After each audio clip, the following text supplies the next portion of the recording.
Impromptu is pretty tough because you get to prepare your prepared speeches and you get a lot of time with them, and you might even get a whole heap of help from your parents.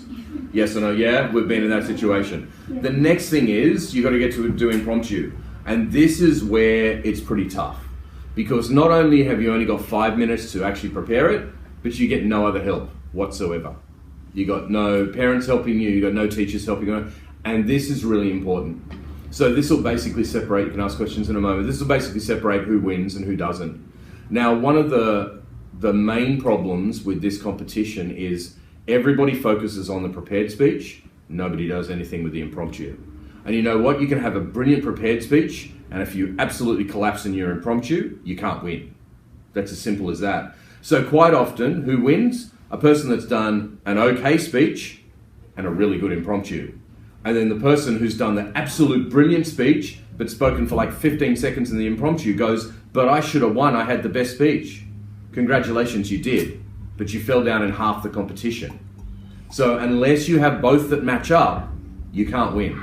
And I find a lot of coaches, public speaking coaches in this competition, they'll train everybody for the prepared speech and they do nothing about the impromptu, and that doesn't help you. Okay, so how do you write it? How's it going to be good?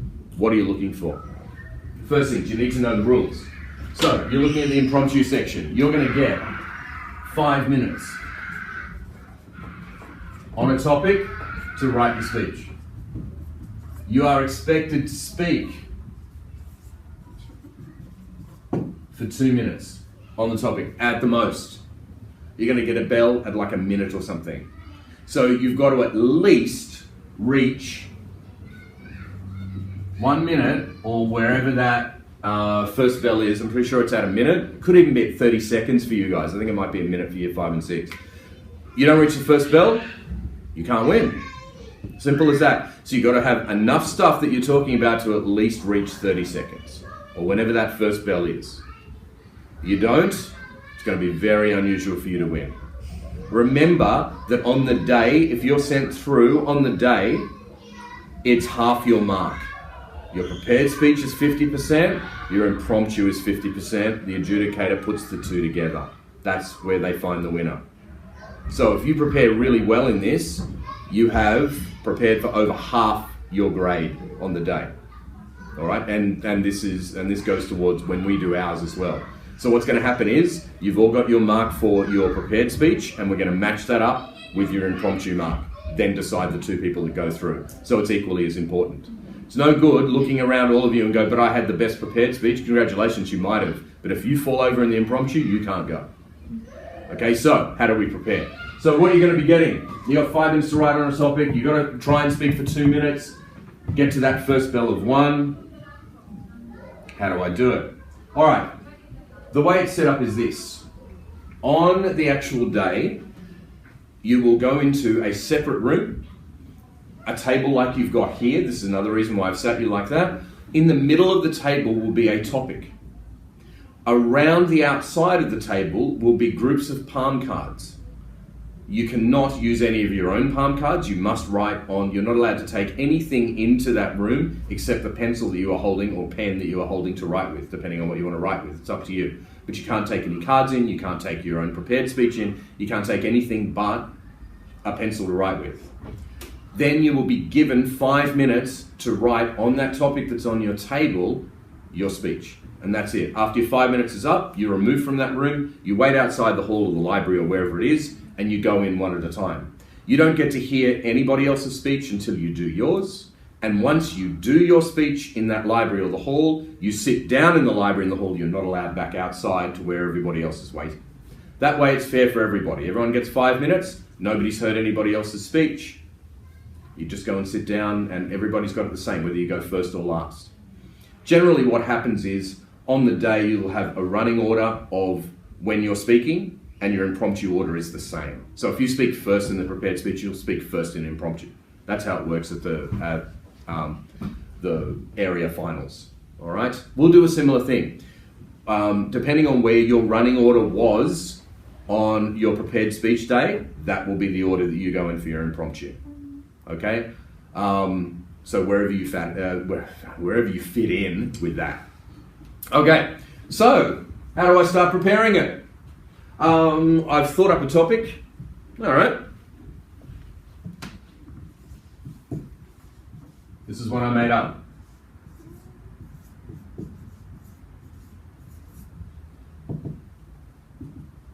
That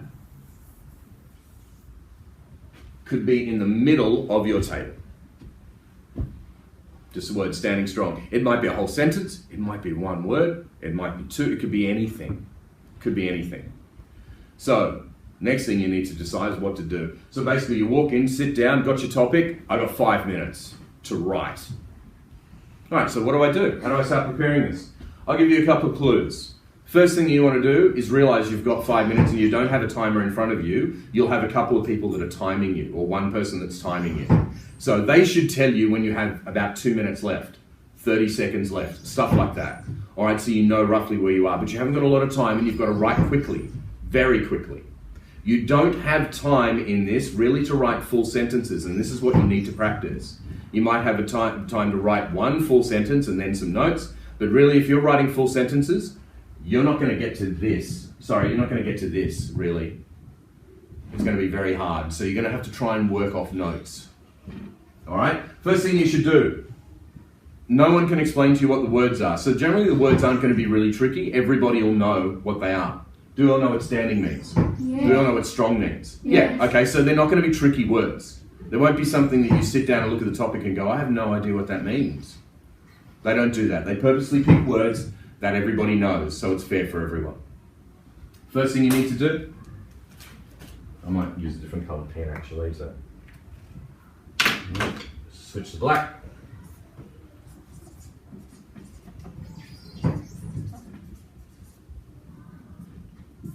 Brainstorm. What do I know about this? What do I think about this? Okay? How do I brainstorm? Here's a really big clue.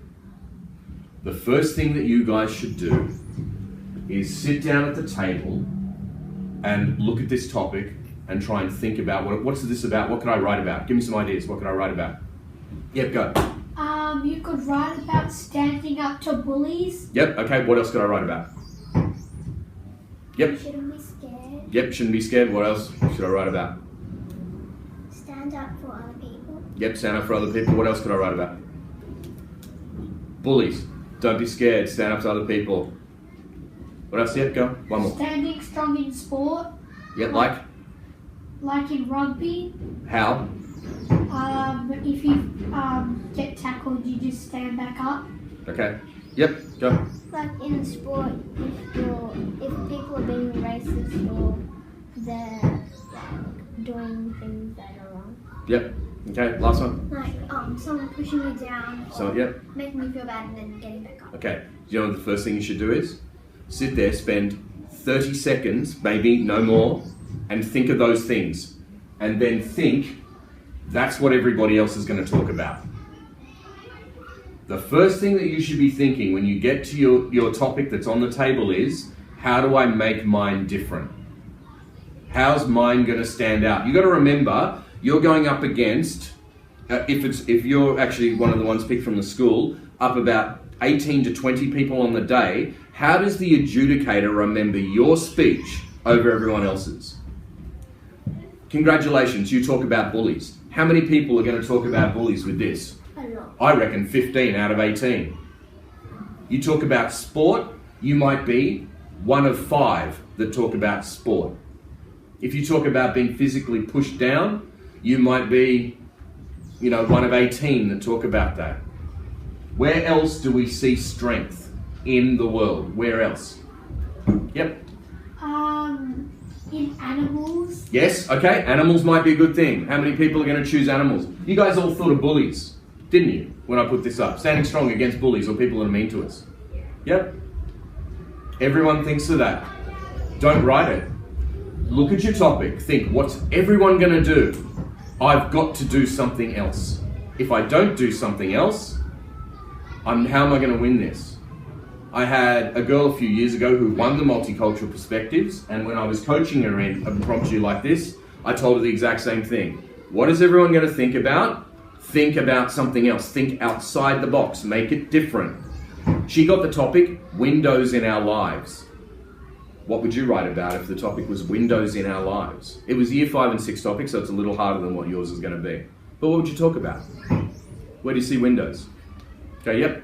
Like in a house, in the classroom. Yep, in a house, yep. People spoke about windows in the classroom, in the house, how we can look out them, how we can see beautiful nature, how we can see everything. Yep, what else? Windows in our lives. To your soul. Like, Okay. people say your eyes are your windows. Yeah, people had that. Yeah, a lot of people had that as well. The eyes are the windows to the soul. You know what she talked about? Mirrors. Mirrors are like windows. They let me see myself. She won. She was the only person that talked about mirrors being like a window. A window to see the reflection of you. It was fantastic. It was so well thought up. Nobody else had it. And you know what? She went close to last. All the other competitors were in the room because they got to listen to her, and they all went, "That's fantastic. How did she think of that?" The adjudicator was impressed. Nobody else had that idea. So what will you, the first thing you think about when you sit down and you look at your topic is, what will everyone talk about? What am I going to talk about? Because I can't be the same. Standing strong. Buildings have structural integrity. Politicians should be standing strong. Pick something else. You know, the strength of furniture. Who knows? What else stands strong in society? If people are going to talk about bullies, you don't want to talk about bullies. Talk about something else. So think of the topic, pick something else. It's hard to do in a couple of minutes, but you can't talk about what everyone else talks about.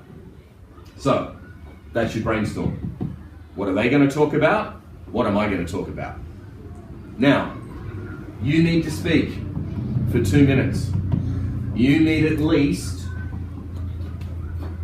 around here.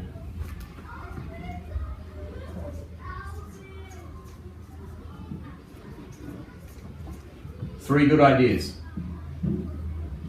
in your brainstorm. 3 things is what you need at least. Because you can probably talk for about 45 seconds on each idea. Okay?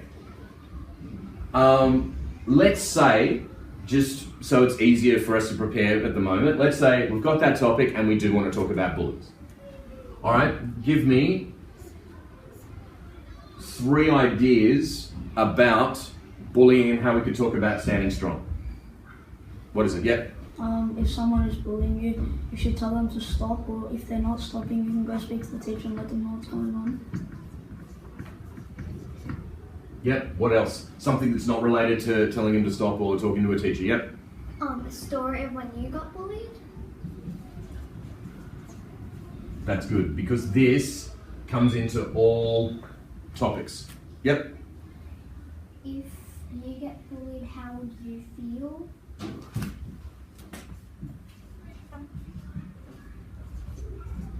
Okay, just for a start.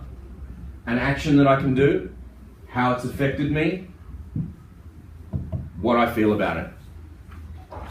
Or, you know, something for the future.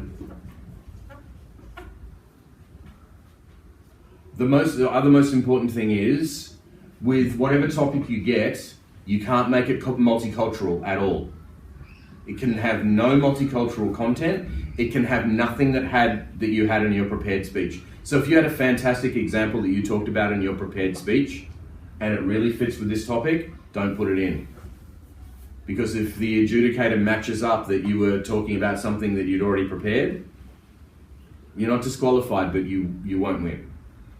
Because you're not allowed to have it. It's against the rules. You've actually done something against the rules, no matter how good it is. So don't include anything in your prepared speech. All right. So you've done your brainstorming. You've got to come up with 3 or 4 really good ideas, and then you just start writing out those ideas. So thinking about, what's an example of that? What's an example of stopping and telling the teacher? What personal example do I have? Okay, and about Finn. So tell the story. Okay, what does it mean? What does it look like? Now, let's say you've done all those things, and we'll have a go at writing some in a moment. Let's say you've done those things, you've got an example for each one of these things and how you felt, and a personal thing, a story, this happened to a friend of mine or something. Remember, you've only got 2 minutes as well. But it's probably more important to actually speak to time than to actually not have enough information. You've got to have enough information. What if I get to, I'm trying to push to 2 minutes and I've already got past the first bell, but I want to try and get to that 2 minutes and I've run out of stuff to say. The next thing that you should do, you should already have a card prepared. One of your cards, your very last one, I want you to write some questions on it. I know that sounds strange to be part of your speech, but that's what I want you to do. So I want you to have this backup card that if you haven't spoken for 2 minutes, you can include some questions. That's not to ask the audience, it's going to be asking yourself. All right? So you might have a question, with Standing Strong about bullying is, you might write down,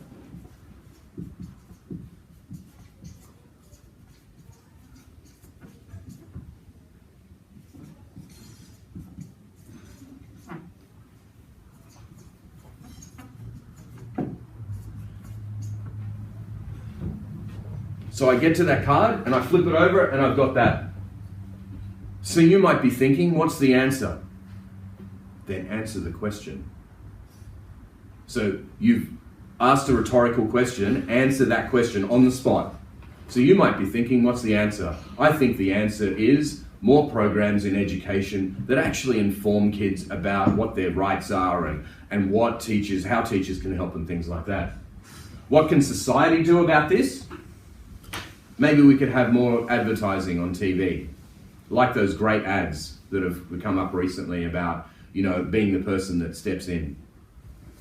Try and have 3 or maybe 4 questions that you can talk around. Because we all like answering questions, right? If somebody asks us a question, do we answer it? Yeah. So ask yourself the question and answer it. It's kind of a conversation you're going to have with yourself. You'll get to the 2 minutes. Easy. If you do this, if you start asking the questions. And pretty much you can almost prepare these questions for any topic. So have a think about what questions would go with everything. Or it might be a statement. When I talk to my brothers and sisters about this, they would say, whatever, how are you going to generate just keeping on going? Okay? All right, let's have a look at some topics and then see what we can do about preparing them.